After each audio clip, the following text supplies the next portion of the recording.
सुप्रभात बच्चों। कल हमने सबक का पहला भाग किया था। आज हम सबक का दूसरा पद्यांश पढ़ेंगे। संतो भाई आई ज्ञान की आंधी रे, भ्रम की टाटी सब उड़ानी, माया रहे न बांधी। तो कबीरदास जी कह रहे हैं कि हे संतजनों, साधु भाई, हे संतजनों, आई ज्ञान की आंधी रे, ज्ञान की आंधी, ज्ञान रूपी आंधी आ गई है। ईश्वर के ज्ञान की आंधी आ गई है। भ्रम की टाटी सब उड़ानी, और ज्ञान की आंधी आने से हमारे मन के अंदर जो भ्रम है, जो शंकाएं हैं, टाटी टाटी होता है छप्पर, तो भ्रम रूपी जो छप्पर है सब उड़ानी, वह सब उड़ गया है। ज्ञान की आंधी से आने से भ्रम रूपी जो छप्पर है वो उड़ गया है।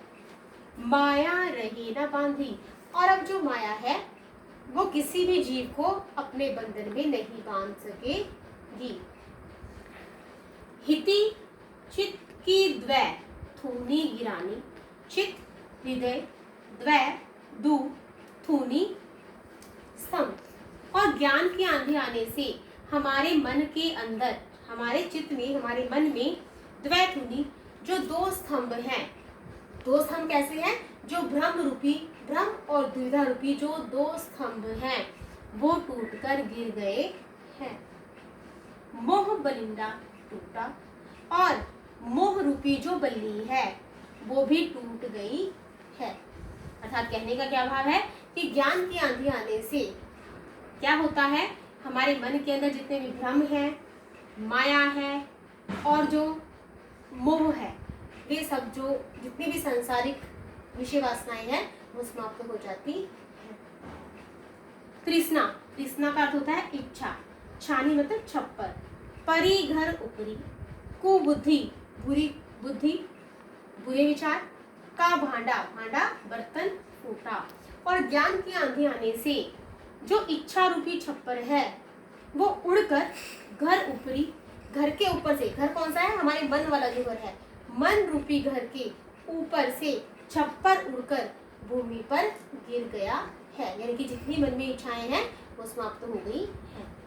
को बुद्धि का भांडा फूटा, और जो बुरी बुद्धि है, बुरी बुद्धि रूपी, कुबुद्धि रूपी बर्तन जो है वो टूट गए हैं।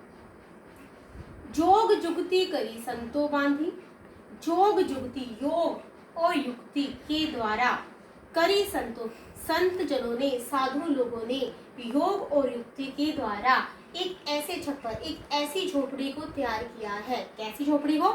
निर्चू, थोड़ा सा भी, जरा सा भी, चुवे, चुवे मतलब टपकना, न पानी, पानी का अर्थ है पानी, जिसमें से जरा सा भी पानी, थोड़ा सा भी पानी नहीं टपकेगा। कूड़ कपट काया का निकसया, कूड़ कूड़ा, कपट जो हमारे अंदर छल कपट है, काया शरीर, निकसया निकल जाना। और जब ज्ञान की आंधी आती है तो भक्त के मन के अंदर, भक्त के शरीर में कूड़ कपट, छल कपट रूपी जो कूड़ा है वो निकसया निकल जाता है। हरि की गति सब जानी, और वो जो ईश्वर का भक्त है वो उस ईश्वर की गति को जान जाता है, उस ईश्वर के रूप को जान जाता है, उस ईश्वर की गति को पहचान जाता है। आंधी पीछे जो जल भूठा, और आंधी के जाने पर जो जल भूठा, जल भूठा, भूठा का अर्थ होता है बरसना, जो भक्ति रूपी जल बरसने लगता है। क्योंकि जिस प्रकार आंधी के बाद क्या आती है? वर्षा आती है। इसी पर ज्ञान रूपी आंधी के चले जाने पर क्या होता है? कैसा जल बरसने लगता है? कैसी वर्षा होने लगती है?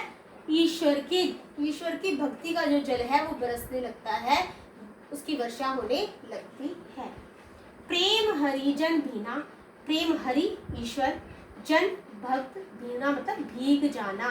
और उस ईश्वर की भक्ति में जो भक्त है वो पूरी तरह से भीग जाता है, अर्थात उस ईश्वर की भक्ति में डूब जाता है। कहे कबीर भान के प्रगटे, भान सूर्य, प्रगटे मतलब प्रकट होने पर, उदित उदय होना, भया तम, तम अंधकार, खीना मतलब कम हो जाना। कबीरदास जी कहते हैं कि सूर्य रूपी ज्ञान के प्रकटने से उदित भया तम खीना, तो जो अज्ञान रूपी जो अंधकार है वो समाप्त हो जाता है, कम हो जाता है। ज्ञान रूपी सूर्य के उदित होने पर जो अंधकार रूपी अंधेरा है वो कम हो जाता है, समाप्त हो जाता है।